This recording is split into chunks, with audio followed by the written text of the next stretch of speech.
शिवाय नमस्तु।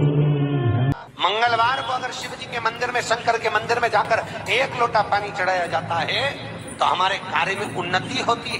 क्या कार्य चालू कर रहे हो, उसमें देरी हो रही हो, या कोई सर्विस के लिए, नौकरी के लिए जा रहे हो और वो कार्य नहीं हो रहा हो, तो एक धतूरा, केवल एक धतूरा, उस धतूरे को फोड़कर उसके अंदर का फल निकालना, उस फल को शिवलिंग पर चढ़ाकर 1 लोटा जल शंकर भगवान को समर्पित कर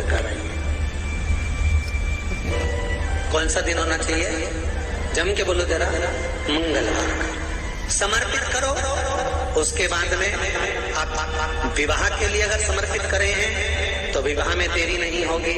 व्यवसाय और व्यापार के लिए या नौकरी के लिए समर्पित करें हैं तो उसमें देरी होगी। शिव महापुराण का ये चरित्र अपनी जिंदगी में उतार कर रखना। जिस दिन माता पार्वती का सोने का महल गया, पार्वती जी ने उस दिन शंकर जी से कहा था कि मृत्यु लोक में मैं रहती हूं, तो मृत्यु लोक में सोना मिलना भी बुरा होगा और सोना घूमना भी बुरा होगा।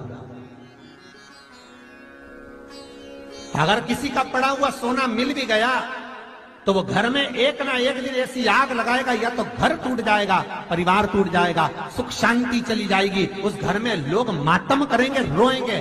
भले आज सोना उठा लिया, किसी का पड़ा हुआ मिल गया तो सोचेंगे कि मिल गया 2 तोला, 3 तोला, 4 तोला, 5 तोला, 10 तोला और अपना गुजारा अच्छा चल जाएगा, पर जिंदगी भर रोना पड़ता है उस व्यक्ति को।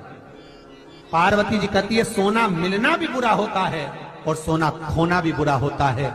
किसी का अगर नाक की लौंग खो गई, सोने का कोई आभूषण, सोने की कोई चीज अगर खोएगी तो 2 महीने के अंदर उस व्यक्ति को थोड़ा ना थोड़ा तो दुख झेलना ही पड़ेगा।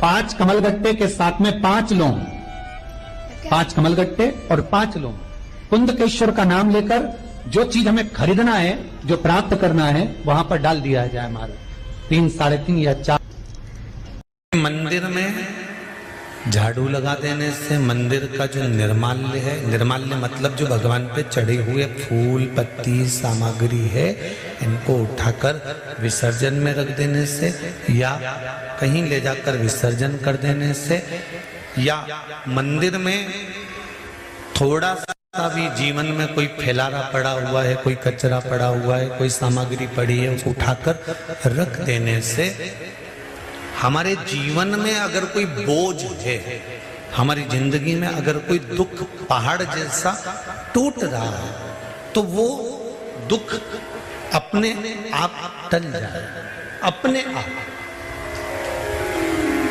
उस दुख को टालने के लिए कहीं नहीं जाना, वो दुख अपने आप टल जाए।